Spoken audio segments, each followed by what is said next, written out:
In America, we love to talk about freedom, the right to speak, the right to protect ourselves, the right to live independently. But when it comes to the right to generate and store our own electricity, suddenly it's not your right anymore.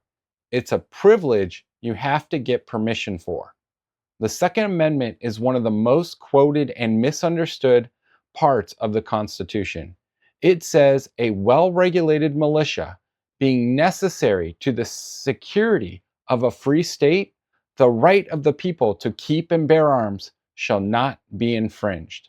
Most people today think it's purely about self defense, but historically, it was about state sovereignty, making sure that states could defend themselves from the federal government if that government became tyrannical.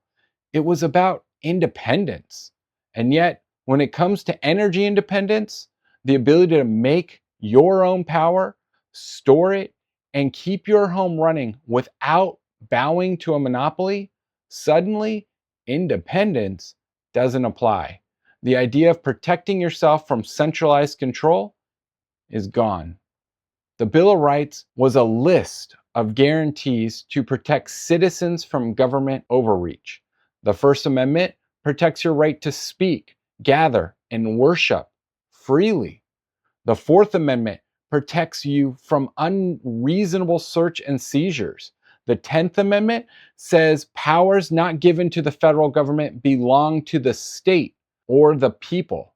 Now, if the founding fathers had electricity in 1791, I guarantee you one thing: the right to energy would have been in there. Because without power, without the ability to generate your own energy, all of those freedoms start to crumble. Let's be honest. This country has a long history of talking about freedom while handing it out selectively. Women couldn't vote until 1920. Black Americans lived under segregation for nearly a century after slavery had ended. We've never been as free as the brochure makes it sound. And when it comes to energy, we're about as free as gasoline. Yeah, you could build a gasoline refinery in your backyard, but guess what? You're going to end up in court. And fair enough, that's a lot more dangerous than building a solar storage solution. You could build a safe solar plus battery system on your balcony. You could do it in your backyard, but yet you'll still get slapped with fines for plugging it in without permission. Why? Because it sends the utility company a giant F you. And they don't like it. They really don't. In Europe, countries like Germany, Austria, and the Netherlands let citizens install what is called balcony solar systems.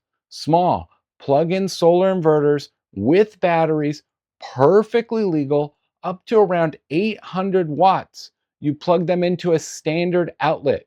They offset your energy usage, and guess what? You keep the savings. These systems are certified to shut off instantly in an outage. They have strict output limits to prevent overload, and they just freaking work.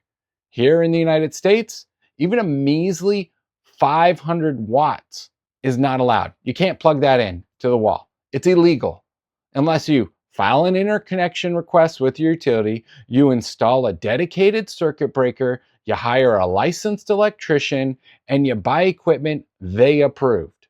Otherwise, you're considered unsafe, even though the exact same system is fine throughout Europe. They'll tell you it's all about safety, overloaded circuits, backfeeding during outages, but let's be real here. If safety were the true reason, they'd be copying Europeans' approach tomorrow, like they would. Output caps to prevent overloading circuits, certified grid sensing shutoffs, clear labeling for consumers. Done. Problem solved. But that doesn't give the utility control over when you generate and how they measure it. Real capitalism says the best ideas win in the market. What we have here is regulated monopoly capitalism, where the companies that started the journey still own the road, and they're going to charge you for every mile you drive. You want to make your own power? Well, you'll pay the installer, you'll pay the permit office, you'll pay the utility company for the freaking privilege of not having to buy their electricity. And here's the ugly truth. Sometimes money alone won't even move or change the rules. You could throw millions at lobbyists and still get nowhere. But history has shown us that there is a dark corner of power in our governments. It's not just money that moves the needle. Sometimes it's scandals, blackmails, exploitation. It's how monsters like Epstein and Diddy operated for years, not because the system is blind, but because the people in charge of the gates benefit from keeping them closed. So we cope, we hope, we wait for some visionary to show up and fix things. But here's the truth. The technology already exists.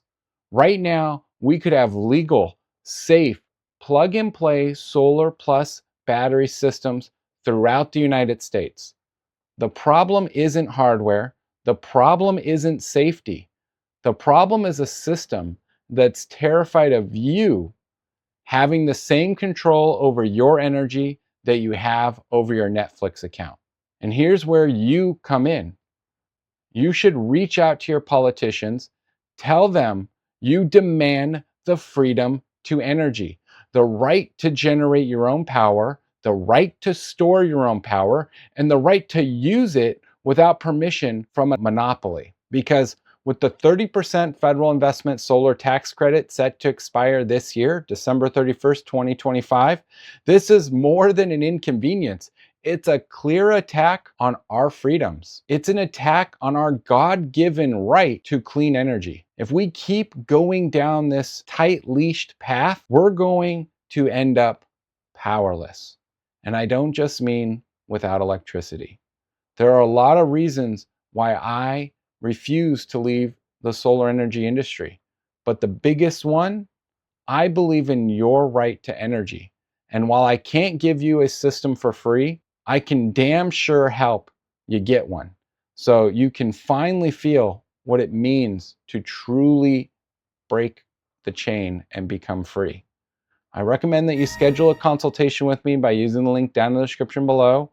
I'm really serious about what's going on in the solar industry and how energy should be free to you. And I'm applying it to real fundamentals within our lives that we've experienced in time. Let's get off their leash and get back in control, because your right to energy isn't something you should have to beg for, and you sure as shit shouldn't have to owe anybody any money once you have your own system. So thanks for watching. Be sure to like, follow, and subscribe. Please share this video with others so they can break the chain and become energy independent today.